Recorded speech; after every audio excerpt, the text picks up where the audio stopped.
Morning class 7। बच्चे देखो, हम लोग साइंस का आज हम लोगों ने जो चैप्टर स्टार्ट किया हुआ है उस चैप्टर का नाम है आपका what is thermal energy and heat, है ना। इसमें हम लोगों ने क्या कुछ रीड कर लिया हुआ है। व्हाट इज़ हीट हम लोग पढ़ चुके हैं, कंडक्शन हमने किया, कन्वेक्शन हमने लास्ट जो लेक्चर था उसमें किया था। ठीक है, आज जो हम लोग आपका लास्ट टॉपिक है वो है रेडिएशन का, आज हम वो करेंगे। ठीक है, अब देखो radiation, unlike conduction and convection, radiation is a method of heat transfer that does not need the contact between a hotter object and a cooler object. Conduction और कन्वेक्शन की तरह रेडिएशन एक इस तरह का मेथड है जिसमें हीट ट्रांसफ़र होती है, लेकिन इसमें हमें कोई भी कांटेक्ट नहीं चाहिए होता हॉटर ऑब्जेक्ट का और कूलर ऑब्जेक्ट का। कहने का मतलब क्या है कि रेडिएशन में हमें किसी भी ऑब्जेक्ट की ज़रूरत नहीं पड़ती कि हीट ट्रांसफ़र हो हॉट ऑब्जेक्ट से कूल ऑब्जेक्ट की तरफ, ऐसा कोई प्रोसेस नहीं है। ऐसा प्रोसेस सिर्फ कंडक्शन और कन्वेक्शन में ही है। For example, you can feel the heat of the sun even when you are indoors. For example, हम जो सन की हीट है वो ले सकते हैं जब हम इंडोर्स होते हैं, यानी कि जब हम अपने कमरों में भी बैठे होते हैं तब भी हमें सन की जो हीट है वो महसूस होती है, हम लोग उसे फील कर सकते हैं।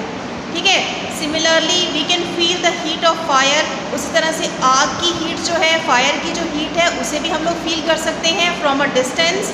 अगर काफ़ी दूर आग जल रही है तो उसकी हीट भी हम महसूस कर सकते हैं, फील कर सकते हैं।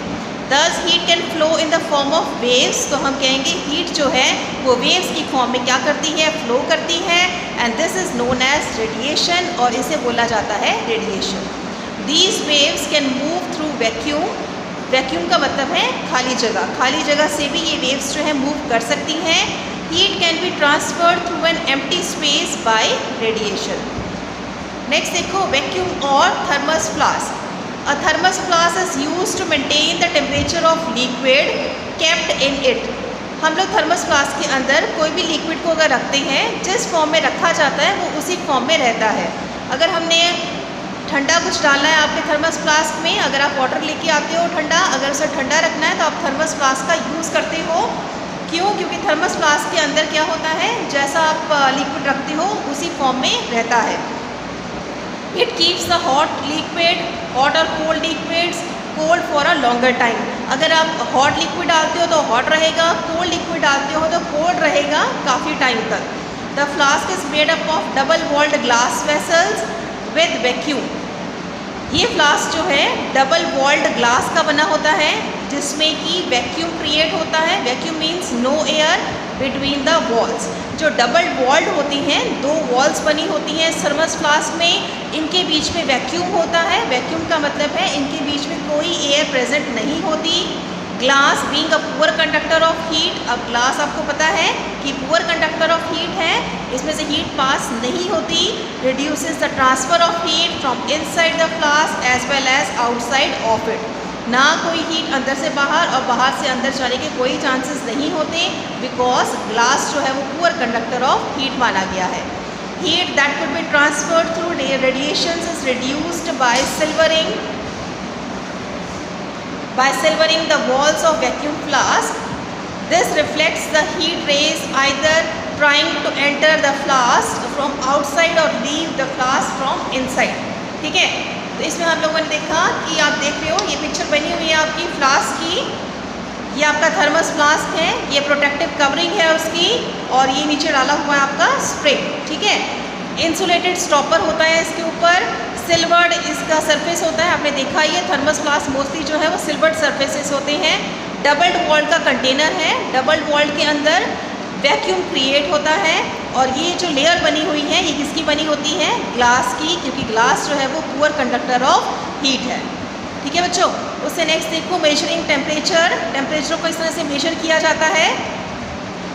इसमें देखो temperature is usually measured in Fahrenheit और द सेल्सियस यूनिट्स। टेम्परेचर को हम दो यूनिट्स में मेजर करते हैं, फर्स्ट इज़ फ़ारेनहाइट और सेकंड है आपका सेल्सियस स्केल।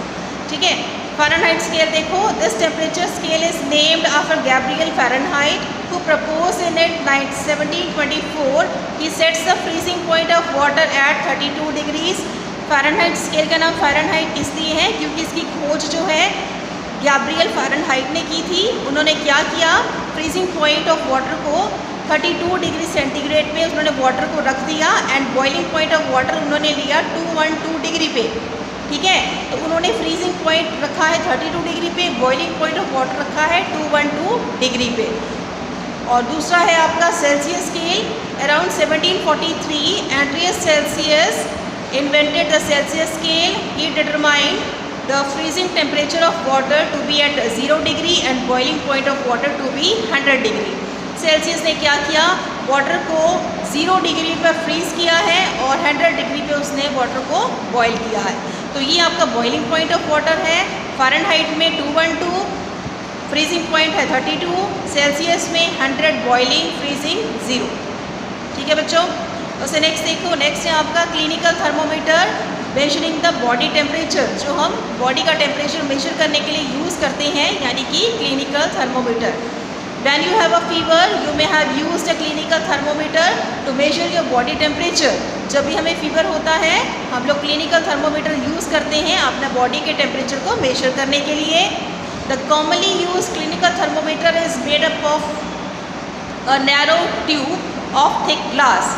थर्मोमीटर सबने देखा होगा, एक कैपिलरी ट्यूब होती है जिसका ये बना होता है। At the end of the capillary tube a thin glass bulb is filled with mercury.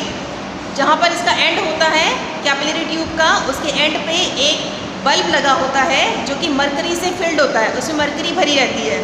Mercury is a metal in liquid form at the room temperature. Mercury ही एक ऐसा मेटल है जो कि लिक्विड होता है रूम टेम्परेचर पर। ठीक है, इसीलिए उसको जो है थर्मोमीटर के अंदर फिल किया जाता है। As glass is a poor conductor of heat, अभी मैंने आपको बताया कि ग्लास क्या है, पुअर कंडक्टर ऑफ हीट माना गया है। So the wall of the bulb is kept thin so that the transfer of heat between the mercury and its surrounding can takes place easily. ठीक है, इस तरह का आपका क्लिनिकल थर्मोमीटर होता है जो कि हम लोग घरों में यूज़ करते हैं to measure the body temperature. The scale is a clinical thermometer, extends over a few degrees on the either side of the normal body temperature of 37 degree Celsius. हमारी बॉडी का नॉर्मल टेम्परेचर जो है वो 37 degree Celsius होता है। It can measure the temperature from 35 degree Celsius to 42 degree Celsius. हमारी body को ये मेजर करता है उसके बॉडी टेम्परेचर को। The clinical thermometer is marked to indicate a small change of 0.2 degree Celsius. Being a metal, mercury is a good conductor of heat. एक metal होने के नाते मर्करी जो कि एक लिक्विड है is a good conductor of heat भी माना गया है। When it is in the contact with the body, जब एक बॉडी के कॉन्टैक्ट में आता है, it quickly gains the heat. हमारी बॉडी में अगर हमें फीवर हो रखा है तो ये क्या करता है, हमारी बॉडी से हीट गेन करता है एंड एक्सपैंड हो जाता है।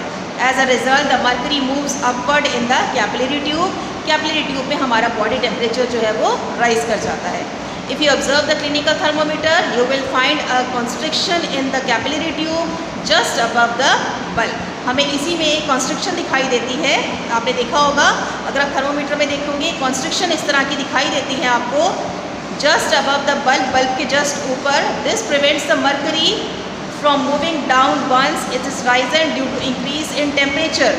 ये प्रिवेंट करता है मर्करी को क्या करने के लिए, मूविंग डाउन, ताकि वो नीचे ना आ जाए due to increase in the temperature. To lower the level of mercury, mercury का लेवल लो करने के लिए the thermometer has to be given a firm jerk, यानी कि हम उसे छिड़काते हैं ताकि वो क्या करें, अपने नॉर्मल वे में आ जाए और हम लोग अपने बॉडी टेम्परेचर को मेजर कर लें।